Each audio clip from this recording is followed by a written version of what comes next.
Well, thanks. Hello, thank you, Leslie. I've seen you everywhere too, so it's gonna. But anyway, I'm Mike. I'm an alcoholic.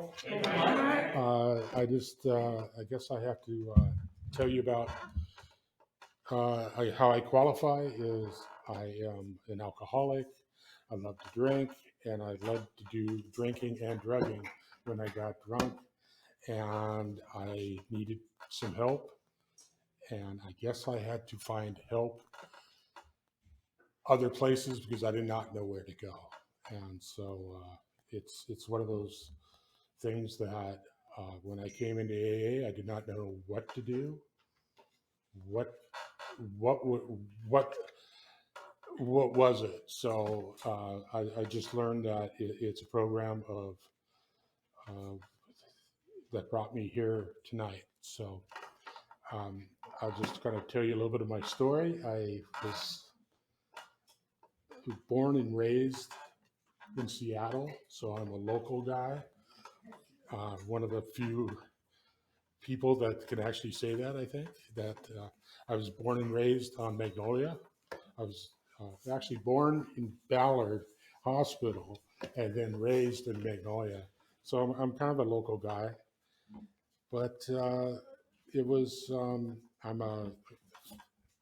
the youngest of three. I had an older brother and an older sister that I always looked up to because I was Mikey, and I was always the person that got blamed for everything, and also you can always blame it on the little brother until you know till life grows, and I grew up watching them, and so I was doing the same thing they were doing, and it seemed like weed was the. Let me go back up. That when I started drinking was uh, it was like my beer, the taste of a Rainier beer that my dad had, and things like that. It was going down like to the Wharf restaurant and having the cherries from my mom's Manhattan, tasting the alcohol and things like, and just kind of progressing. When my sister got married and I was 13 years old, and apparently they didn't drink all the alcohol because there was some like 6 or 7 bottles of vodka in the basement. And this is when I was 13.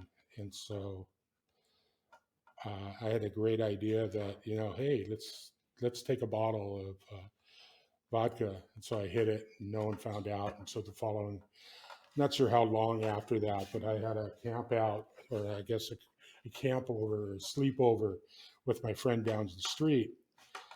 And we proceeded to drink the bottle. And that's all I remember. I blacked out. So I was kind of heeding the warning signs. After that, I got the talk from my mom. We don't want an alcoholic. We don't, you don't want to be like your father. You don't want to do this and all that. But, I didn't really care because I felt like that I can control that. And I was kind of young at that age. But so as you progress older, I started working in a grocery store. And guess what? There's beer there. And there's a lot of beer and a lot of wine, and it was just there's a lot of temptations going on there. So it was easy to happen to break a case of beer in the cooler, and drink some as you're throwing it out. And then also you're kind of the hit of the party because you also can get beer or wine or whatever.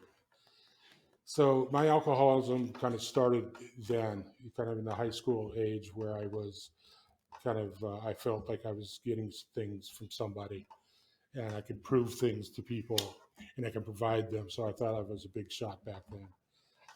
The other things that were happening, like when you turn 18 and 19, you get a car, and then you get fake ID, you can get liquor and all that, and so it's just kind of the alcoholism progressed, just kept on progressing faster and faster, but I didn't see any warnings about it. I didn't see any that it's a problem because I was never I didn't really get into trouble. I didn't, you know, I had a few accidents, but I can, you know, buy my way out of it and just move on to the next, you know, whatever issue it was when living at the time. Because, you know, you start drinking at 13 and then all of a sudden you're going to stop at age 55 and you get, you know, you get thrown in jail. And this was 5.5 years ago. You get thrown in jail, and then you wake up the next day in jail, kind of thinking that maybe this alcohol is not the answer to my problems.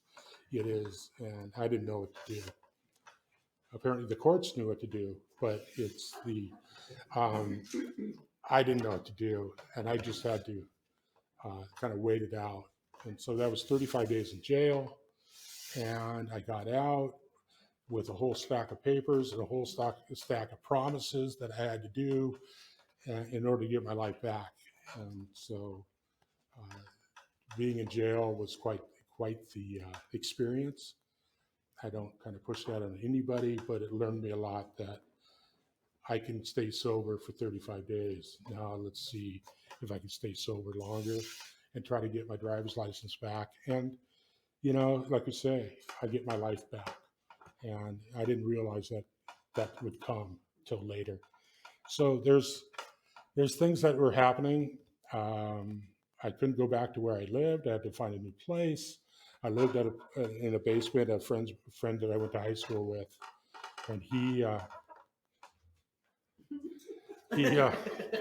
can just imagine recording all that creaking. Uh, I was living up in I was living with a friend at this time, and I couldn't go back there because my other friends were saying that it's too toxic, you can't go. Okay, where do I go? So it was kind of a nice thing that I got to make an amends with my nephew and kind of had to live on his couch in Burien. And so I kind of, so that kind of covered that where I can sleep so I can plug in with my CPAP and everything and all of that. I also, it was at a time where I, well, you know, you feel like shit. You know, you know, you're at the bottom of the barrel. You're trying to climb out, and I had to find meetings. I was going to the intensive outpatient program. I was making, you know, paying all the fines. I was doing all this, and then I had to find a group or somewhere to go. And I, you know, I got the catalog, the schedule book, and I was living up in shore. I was living up Shoreline, moving to Burien, and then there was looking for all these meetings. And that's, you know, I found a meeting and it was a hall and they're saying, oh, you don't want to get sober at a hall. And well, I just need to go to a meeting and figure out what this thing is. And we all know that when you go to a meeting, you can always ask where the next meeting is. So I started out at the Phoenix Club for a noon meeting. I was listening to my body. I was going living in sobriety at 4 o'clock, and because I knew I couldn't wait till 5 o'clock, and then I was going to different meetings about 7 o'clock. So it really helped me give me strength on knowing there's meetings everywhere. There's also kind of a funny story. At the same time I was getting sober, there was a guy that I went to high school with, and he comes into the hall and he's sitting where Chuck is, and he's looking at me, and he knows me, Jim, and he goes, "Yeah, I used to sell pot to you." I sold pot to him in high school, so you know it's just like your past is coming back, you know. And I go, God damn. But you know, the funny thing about it is, when I was in ILP, I wrote a story, and he was part of it, and I didn't even know that I would meet him, you know, 2 months later. So it was kind of, you know, that's what's funny about AA. It's just that you never know what's going to happen tomorrow, and that's why I love the one day at a time thing. So eventually, I was walking in the Phoenix Club, and there's all these people there. It kind of, started out being coming in. There was like donuts and coffee and the usual stuff. This is great. And then I'm come back the next day. Nadine says, "Okay, well, you're sitting where Laura is. You're going to secretary the meeting." Okay, well, so that really got me out. I can control people now. I can get back to my own, But no, it was a different thing because I learned it was when you're at the head of the class or at the head of the table, you get to be a part of the meeting because people are actually talking to you and you can digest it. And I really liked it. And I really liked how everything was going. And it seemed like every meeting I went to, they had a position for me. And because I was the new guy and they wanted to grab onto you. So that was a nice part about AA, that I always had something to do. And I believe if I didn't have that they didn't have a grasp on me, I wouldn't have been able to stay sober. And that was really important. So basically, I am at 5.5 years of sobriety. I've done lots of service work. That's how I met Leslie. Well, actually, I met her a long time ago too, and Clark and Kim and Carla and Desi, Ostry, all these people, because of I was striving to find out what else AA can offer me, and so I kept on going to different meetings, and then getting involved in the service work. And the service work, it just it exploded for me, being a GSR, doing and just going to the district meetings. Right now, I'm in archives. I'm in the intergroup rep for District 42. And, every meeting I go to, I have a position. And so it's just like, it saved my life.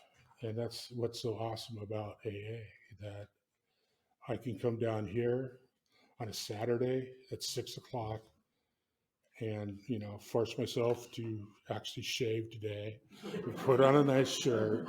I'm still wearing the shorts and flip flops, but, you get to see who I am, and I get to see who you are, and we get to go through this together. And that's the important thing about AA for me, that the memories I'm making now are just kind of, making me stronger. And it's just awesome that I can be able to be here and, be a part of this. And it's really, it was an honor that I go, Leslie, why are you picking me? I'm a guy. You're supposed to pick a girl. I don't know, but there isn't. There's no formalities, because I guess this meeting started in 1949. No, I'm kidding. But I just kind of just, I don't know what to say. That's kind of my, I'm a drunk that's sober and enjoying life because I got my life back. So thank you. Thanks, Michael. There you go. Thank you.